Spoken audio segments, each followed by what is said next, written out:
Bismillahirrahmanirrahim. Assalamualaikum warahmatullahi wabarakatuh. Alhamdulillahirrabbilalamin. Allahumma salli ala Sayyidina Muhammadin wa ala alihi wa sahbihi wasalim azmain. Alhamdulillah, kami dari Yayasan Rubatul Khairat Kota Ternate di bawah pimpinan Al-Habib Abdurrahman bin Kamil As-Sagaf. Sementara ini kami lagi membangun gedung pondok pesantren Rubatul Khairat Madrasah Al-Ulya yang sementara dibangun, ya. Gedung lantai 3. Kami sangat membutuhkan dana infak dan sedekah dari jamaah bapak-bapak dan ibu-ibu. Bagi yang mau berinfak untuk melanjutkan pembangunan gedung pondok pesantren, bisa ditransfer di rekening Bank Syariah Indonesia atas nama Yayasan Rubatul Khairat. Nomor rekening 723563956. Terima kasih.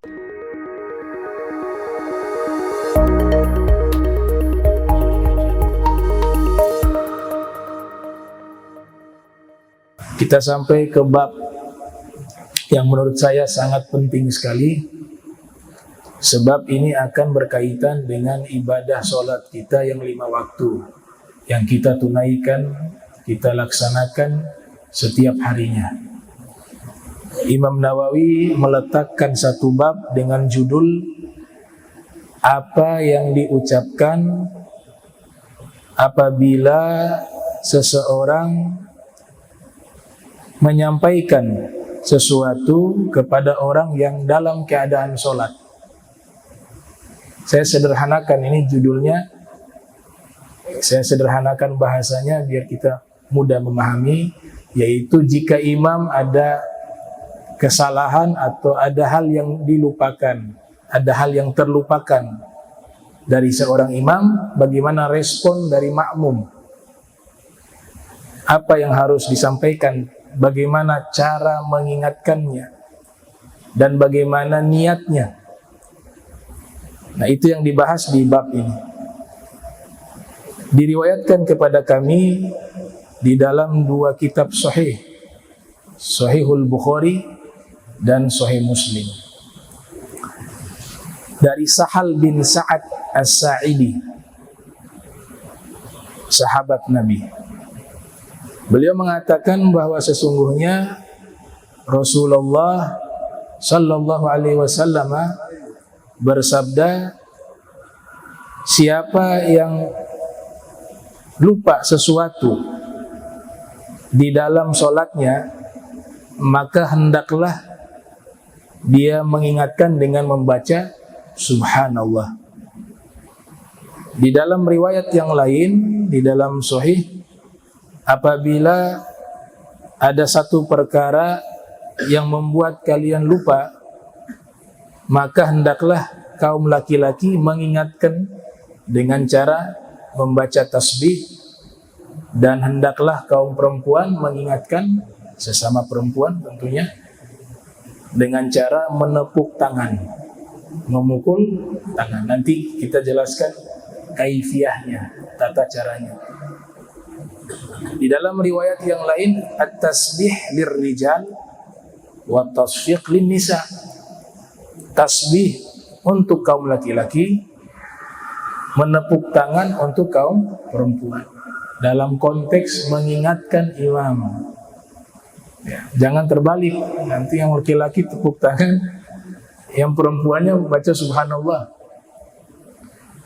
Baik, ini pembahasan saya teringat dulu tahun 2008 Masehi.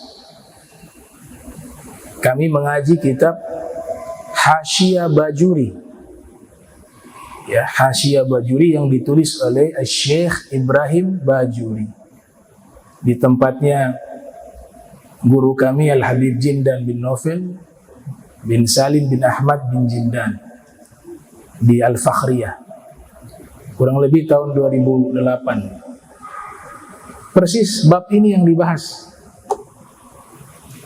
Dan barokah tempat tersebut, pembahasannya masih melekat di kepala saya. tahun 2008 itu terkait masalah mengingatkan imam. Kami merujuk ke kitab Hasyiah Bajuri karya Syekh Ibrahim Bajuri, Syekhul Islam, ulama besar yang ada di Mesir di zaman tersebut. Bahkan dikatakan beliau termasuk guru daripada ulama besar asal Madura di masa tempo dulu, namanya Syekhuna Kiai Haji Khalil Bangkalan. Dan ada juga berpendapat beliau juga adalah salah satu guru dari seorang ulama besar Nusantara, Kiai Haji Ahmad Rifai Kendal. Itu beberapa murid beliau yang terkenal di Indonesia. Jadi pembahasan tentang mengingatkan imam yang keliru atau lupa sesuatu daripada imam. Untuk laki-laki kita ingatkan dengan membaca Subhanallah. Dalam kitab Fathul Qorib dikatakan di situ, sabbaha fayaqulu subhanallah because dzikir.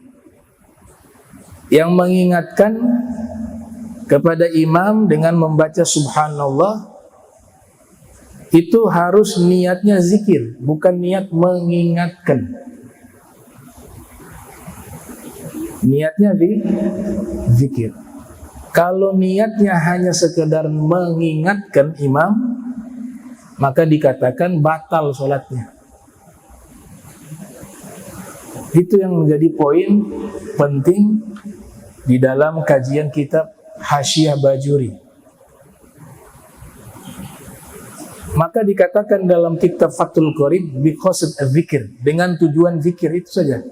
Jangan niat mengingatkan.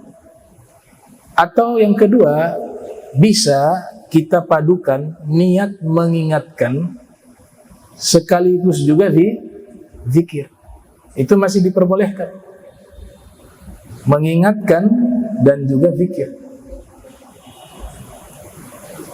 Atau niatnya zikir saja, maka diperbolehkan. Tapi kalau niatnya membaca tasbih hanya tujuan mengingatkan imam saja, maka bisa membatalkan sholat kita. Nah, ini yang harus diperhatikan. Begitu juga perempuan. Jangan, nah kalau dia perempuan dikecualikan tanpa niat zikir gak masalah, karena gak ada zikir tepuk tangan. Caranya perempuan itu yaitu cara mengingatkan kepada imamnya yang perempuan juga dengan cara tangan bagian kanan, bagian dalam ditepuk di punggung tangan kiri, sekedar untuk dia bisa mendengar itu. Bahkan yang lebih hati-hati lagi, bagian jari saja yang menepuk,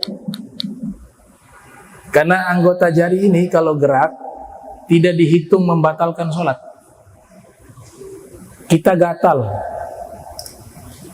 di wajah kita, kita garuk dengan jari mau 1000 kali gak batal sholat, karena dia usbuh, satu anggota tubuh yang kecil dianggap di dalam hukum fikih. Tapi kalau tangan yang gerak 3 kali berturut-turut, sholat batal. Kita garuk dengan gerakan tangan 3 kali berturut-turut, membatalkan sholat, kecuali ada faslun, pemisah sekali garuk. Kemudian lama lagi, maka hitungannya kembali 1. Tapi kalau berturut-turut, mutawaliyatun disebut dalam kitab fikih, berturut-turut dia membatalkan sholat. Tapi kalau jari tidak, sehingga diajarkan juga bagi perempuan mengisyaratkan dengan jari kanannya ditepuk. Ini khusus perempuan, jangan laki-laki. Laki-laki pakai tasbih. Nah, berhubung karena menepuk tidak ada kaitan dengan zikir, maka untuk perempuan sekalipun niatnya untuk mengingatkan tidak batal. Dia tepuk itu niatnya mengingatkan imam. Tapi membatalkan sholat bagi perempuan jika sudah niatnya main-main. Dalam hatinya niatnya bukan mengingatkan, bermain-main, maka batal sholatnya. Maka di sini Rasulullah SAW beliau mengatakan at-tasbih lirrijal wa tasfiq lin-nisa. Mengingatkan dengan tasbih untuk golongan laki-laki dan menepuk tangan itu untuk golongan perempuan.